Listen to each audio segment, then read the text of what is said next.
Bueno, me da mucho gusto saludar a una persona que admiramos profundamente por todo lo que ha hecho en cuanto a lo que nos ha permitido como lectores disfrutar, leyendo sus crónicas, leyendo sus novelas, sus cuentos y muchas otras cosas más. Juan Villoro, un gusto, Juan. Hola, ¿qué tal? Qué gusto estar contigo, como siempre. Igualmente, un gusto saludarte y platicar de muchas cosas, Juan.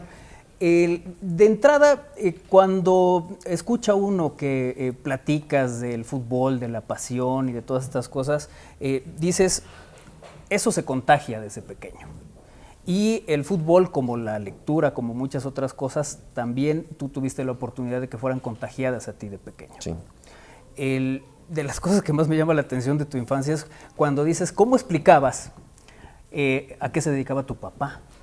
¿Cómo explica? Bueno, es que mi papá era filósofo y entonces es muy abstracto para un niño entender lo que hace un filósofo. Y entonces yo le preguntaba a mi papá, bueno, pero ¿cuál es tu trabajo? La mayoría de mis amigos tenían pues papás con profesiones comprensibles, ¿no? Uno vendía alfombras, otro estaba trabajando para una fábrica de pinturas de aceite, otro era piloto aviador, en fin, eran oficios que uno fácilmente sabía de qué se trataba, pero pues el de filósofo es muy abstracto para un niño y entonces le preguntaba yo a mi papá y él me decía, yo me dedico a explorar el sentido de la vida, ¿no? Entonces pues a mí me parecía que era algo también muy vago, ¿no? Pero entonces cuando mis amigos en el colegio me preguntaban, ¿y qué hace tu papá? No, pues explora el sentido de la vida, ¿no? Y ya con eso ellos pensaban que era un vago total, que estaba en las cantinas ahí buscando el sentido de la vida entre mariachis y tequila y todo, ¿no? Realmente no es fácil para un niño aprender eso. Claro, ya cuando uno empieza a leer y todo, pues ya entiende que existe el mundo de las ideas y que hay profesionales de las ideas, que son los filósofos, que por otra parte es una profesión que a mí me gusta mucho. Hice una obra de teatro satírica, pero que también rinde tributo a esta profesión, que es el filósofo de Clara. Oye, él también te lleva al fútbol, ¿no?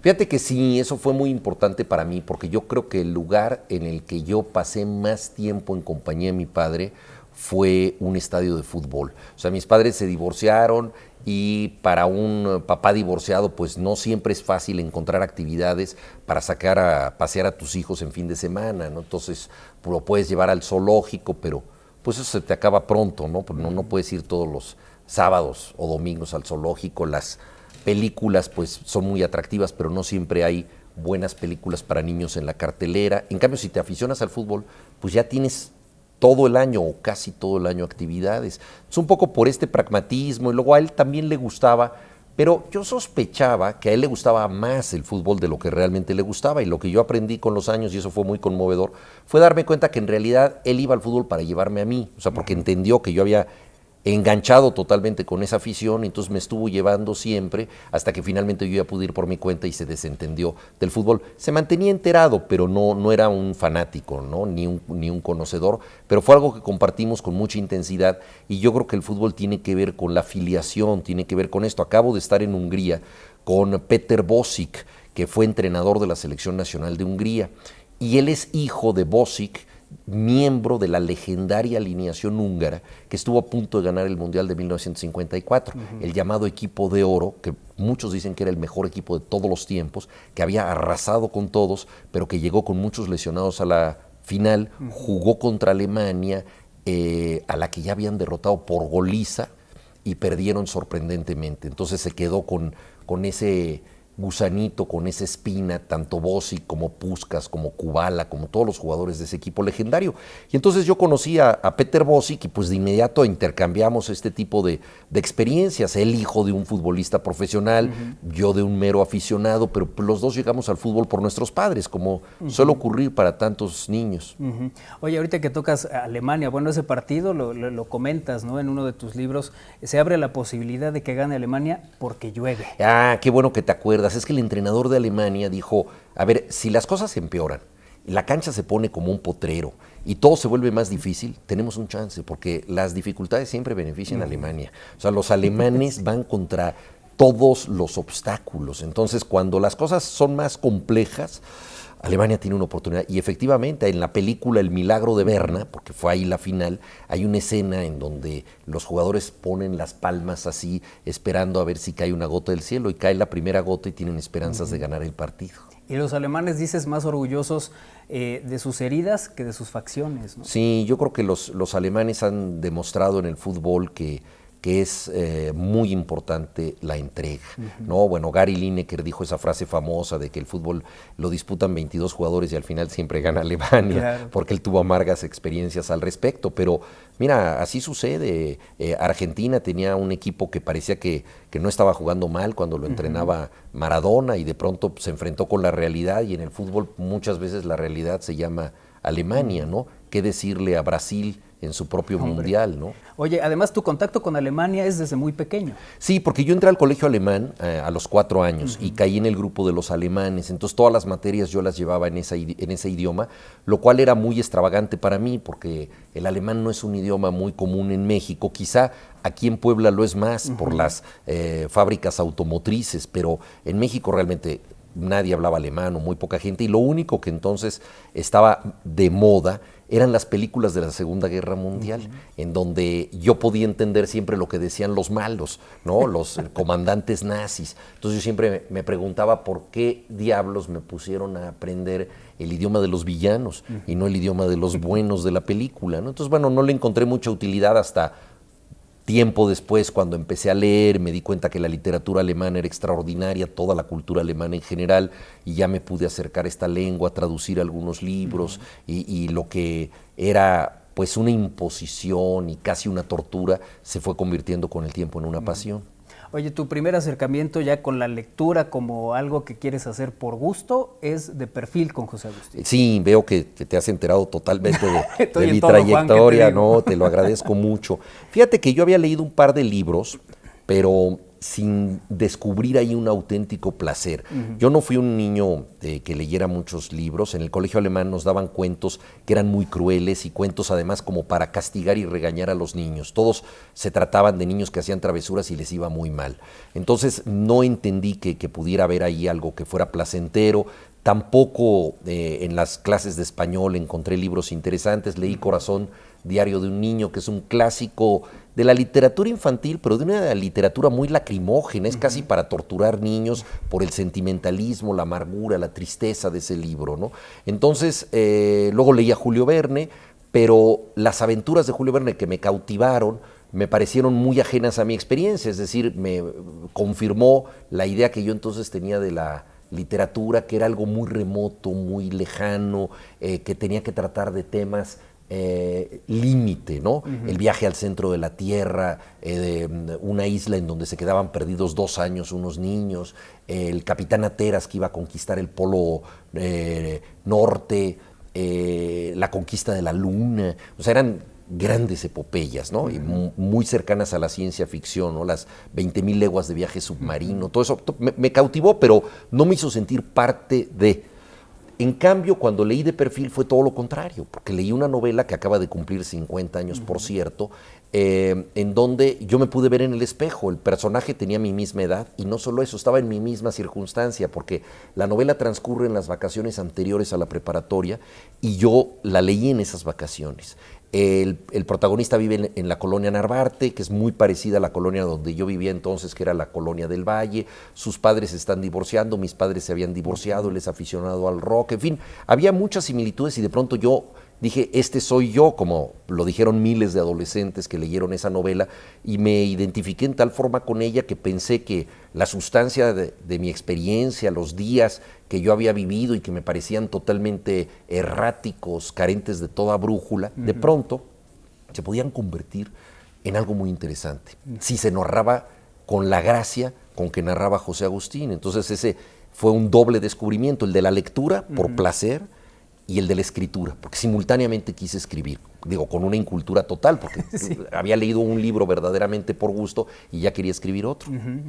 Y que además, Juan, en ese el primer momento que te das cuenta que puedes leer por placer, te despierta esto de tratar de escribir también y ver la importancia de la palabra, ¿no? La palabra escrita, pero también un personaje que te invadió también de palabra fue Ángel Fernández, ¿no? Sí, en José Agustín encontré a alguien que tenía un gusto por los albures, por modificar las palabras, por decir sipi en vez de decir sí, o nopi en vez de decir no, por entender el idioma como algo con lo que se podía jugar.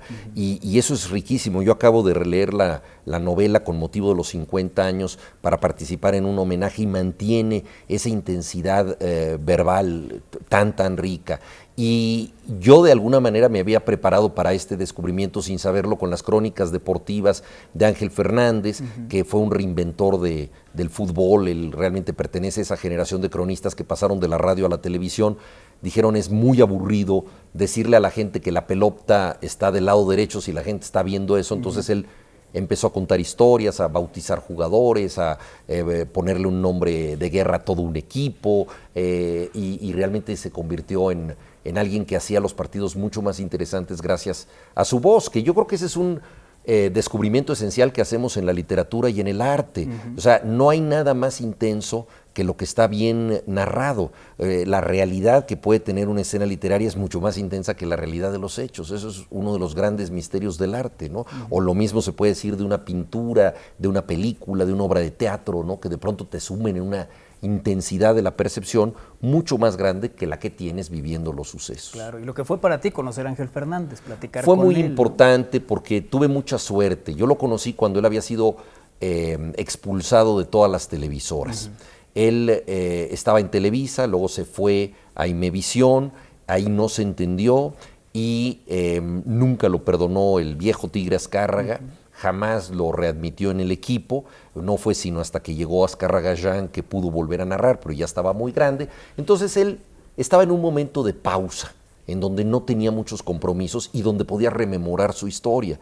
Y se sorprendió de que llegara alguien a hacerle una entrevista tan extensa, recordando tantas cosas de memoria, pues porque yo era un fanático de sus narraciones, y además también le sorprendió que a mí me gustara escribir historias y que hubiera una base para algunas de estas historias que fuera la propia narrativa de Ángel Fernández. Entonces nos hicimos amigos desde aquella entrevista hasta su muerte en el 2006, poco antes del Mundial, y tuve la suerte de conocer a toda su familia, soy amigo de sus hijos, me pidió que interviniera en varios homenajes a él, nos seguimos viendo mucho, en fin, fue para mí pues un verdadero regalo que el ídolo de mi infancia hubiera podido convertirse en un amigo. Claro. Oye, y hablando de la infancia, tú también escribes literatura infantil y te ha ido muy bien, ¿no? La verdad es que cuando yo era niño, una de las razones por las que yo no leía libros para niños es que había muy poca oferta, muchos libros venían traducidos de España en un castellano que no necesariamente era el nuestro, y esto yo creo que es muy pesado para los niños. De pronto hay algún cuento como ese famoso de la princesa que es tan sofisticada y tan fina y tan sensible que puede sentir la presión de un chícharo en su espalda, aunque duerma sobre 28 colchones o 30 colchones. La palabra chícharo es esencial en esta historia, y claro, tú lees eso en el castellano de España y dice guisante, entonces ya no entendiste nada. Entonces los libros que venían, si acaso eran asequibles, muchas veces tenían traducciones hechas en España o en Argentina, y no había tantos libros que tocaran temas modernos que tuvieran que ver con los niños contemporáneos. Contemporáneos me refiero a los de los años 60, ¿no? Y entonces ahora hay verdaderamente una oferta muy amplia, escritores como Francisco Hinojosa, que han hecho toda una carrera maravillosa escribiendo libros para niños. Entonces, afortunadamente, México es un país que es una auténtica potencia de la literatura infantil, pensando en editores, ilustradores, diseñadores y autores para niños. Oye, platicando con Pancho Hinojosa nos decía que de las cosas más fuertes de repente de escribir para niños es que un niño no se anda con contemplaciones. Si no le gusta, te dice no me gusta. Y claro, sí, un niño no lee por esnovismo, no lee para quedar bien, no lee porque está de moda, sino que lees y si no le gusta, pues abandona el cuento por otro o por muchas otras cosas que que puede jugar ahora, ¿no? La PlayStation, el Xbox, la televisión, internet, en fin, hay demasiados distractores con los que tú compites. Entonces el libro pues, realmente tiene que cautivar al niño y por eso son los lectores más intensos. Yo creo que no volvemos a leer con la misma intensidad como adultos. O sea, el adulto tiene una distancia un tanto escéptica, está juzgando lo que está leyendo, no se evade tanto como un niño. Un niño cuando lee es como cuando juega. Yo creo que no hay nada más serio en el mundo que un niño jugando, un niño plenamente concentrado en lo que está haciendo, ¿no? Y eso es muy notable. Entonces poder tener ese tipo de lectores es formidable. Oye, los títulos de tus libros, la verdad es que son una maravilla. Gracias. Son muy precisos, son muy contundentes. Alguna vez platicando con Sacheri hablábamos de La noche de la usina, que a él le sugirieron después del premio Alfaguara que le cambiara el nombre porque la usina allá no quería decir nada, claro. ¿no? Entonces él decía que bueno, sufrió un poco con eso, pero en tu caso son como muy puntuales y siempre son muy atinados, me parece, Juan. Pues yo creo que un título dice mucho y los mejores títulos para mí son los que le agregan algo al libro, es decir, que tú al leer el título entiendes un poquito más de qué trata el libro. Algunos títulos míos son muy sobrios, como Arrecife, por ejemplo. Es un título muy sobrio, pero a mí me parece muy atractivo porque un arrecife es un lugar paradisíaco, son aguas cristalinas, en donde nadan peces de colores, peces tropicales, la temperatura de esas aguas es templada, pero también esas aguas son las favoritas de los tiburones. Entonces es una zona, digámoslo así, de placer, de belleza y de amenaza, ¿no? Entonces para hablar de un enclave turístico en el Caribe, en donde ocurren cosas peligrosas y destructivas, me pareció una buena metáfora. Entonces, por ejemplo, ese es un título muy sencillo, pero creo que puede aportar algo a la comprensión del libro o sobre todo a su significado, a lo que yo traté de decir. Títulos como Materia Dispuesta. Sí, hay algunos que van más hacia un costado lírico, ¿no? Como La Noche Navegable. También me gustan mucho los títulos para niños porque pues son muy divertidos, son como títulos de juguetería, ¿no? El problema es que luego te hacen una entrevista muy seria y entonces te preguntan cuál es el destino del hombre en Occidente o hay futuro para la izquierda o para la democracia y tú tratas de contestar algo más o menos sesudo y de pronto alguien dice, bueno, fue la opinión del autor del Taxi de los peluches, ¿no? Sí. Entonces parece como un contrasentido que esté yo opinando de esas cosas, ¿no? O Cazadores de croquetas o estos títulos que a mí me parecen muy divertidos y a veces por alguna pereza, pues alguien ve el primer título tuyo y dice, no, pues este es el autor de tales libros, pero te preguntan algo muy diferente. Pero bueno, como yo me dedico a distintas cosas, claro, pues a veces se mezclan las alusiones a los libros. Oye, hablando de Zipper y Cremallera, me llamó mucho la atención de ese libro que decías, al final el mensaje es que lo bueno y lo malo está en nosotros también, ¿no? Claro, yo quería que compitieran dos científicos, uno es el villano y otro es el héroe, pero tanto el villano como el héroe tienen un componente de su contrario. Todos estamos hechos de posibilidades del bien y posibilidades del mal. Los niños no tienen por qué saber que Cremallera es lo mismo que Zipper. Eso es una idea, pues, si tú quieres, medio filológica, un poco snob. Pero me parecía importante que yo lo supiera, es decir, que yo estuviera trabajando con algo que me pudiera a mí hacer ver que el mal y el bien provienen de lo mismo, ¿no? Entonces es como en Harry Potter, por ejemplo, cuando él escoge la varita mágica, que cada quien tiene que escoger la suya, él escoge la misma que mató a sus padres. Es decir, la destrucción se va a convertir en su fuerza. Es una dialéctica, digamos, del mal y del bien. Y hablando del bien y del mal que está en nosotros mismos, la situación, las cosas que se viven en la actualidad en nuestro país, pues va un poco en la misma línea, ¿no? Alguna vez también te escuché que decías que, bueno, si hay corrupción en México, no es porque ya venga en la sangre de nosotros, pues es porque se puede, ¿no?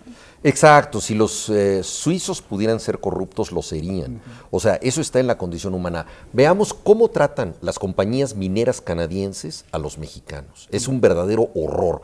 Canadá tiene fama de ser uno de los países con mayor protección ecológica del mundo.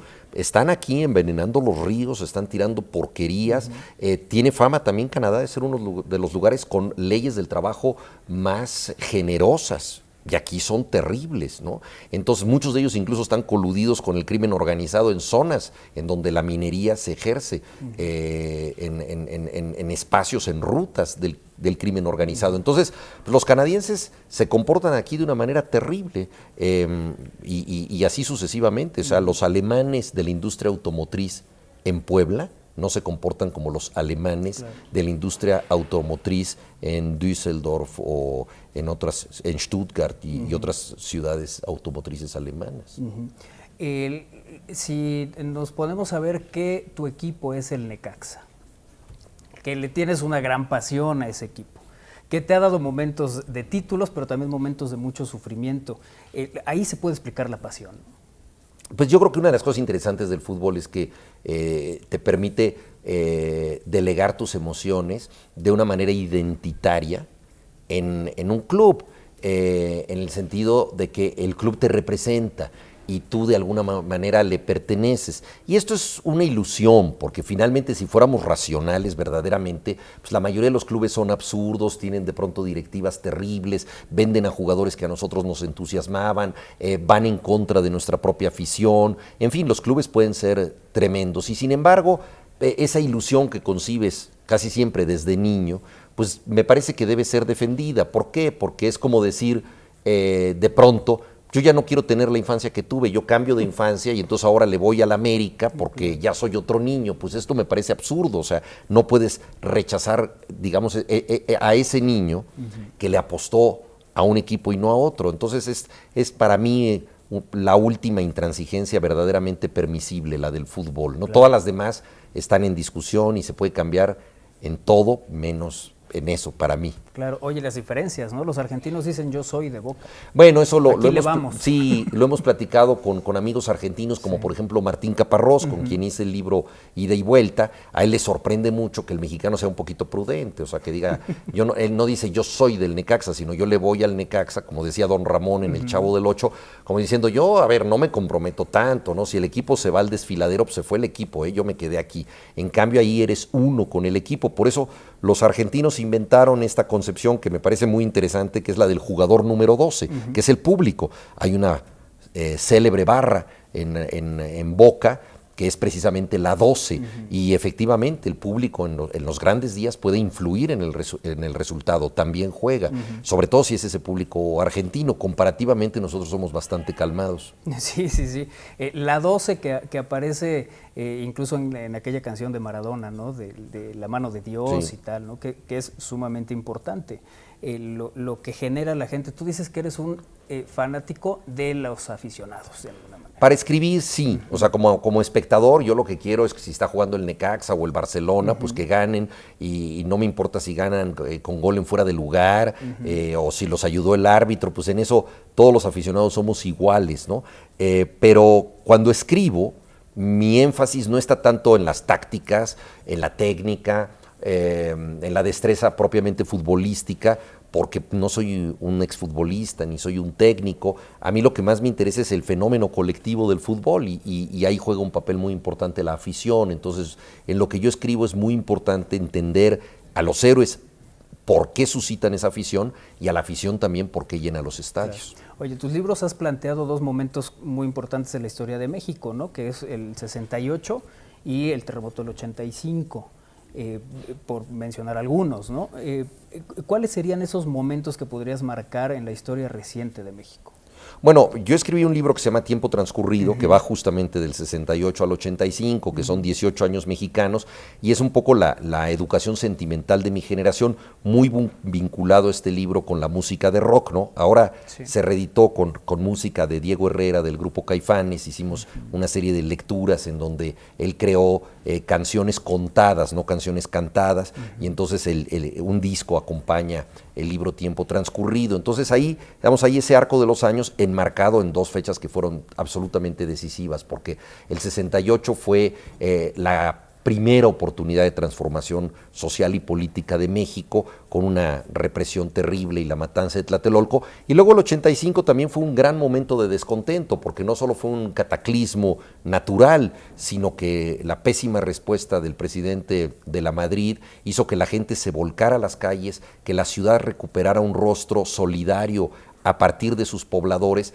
y que se formara ahí lo que algunos hemos llamado el partido del temblor, es decir, era un grupo social sin una ideología definida, pero dispuesto a cambiar las cosas, ¿no? Un año después se inauguró el Mundial del 86 y de la Madrid se llevó una rechifla extraordinaria, fue el primer plebiscito público contra que perdió un presidente, digámoslo así, de manera tan ostensible. Entonces esas fechas fueron muy importantes. Luego ha habido otras, ¿no? Para mí fue muy importante el 88, porque fue el momento en que se concibió la esperanza cardenista, otra posibilidad importante de cambiar el país, la famosa caída del sistema orquestada por Manuel Bartlett, posteriormente gobernador de este estado. Puebla, claro.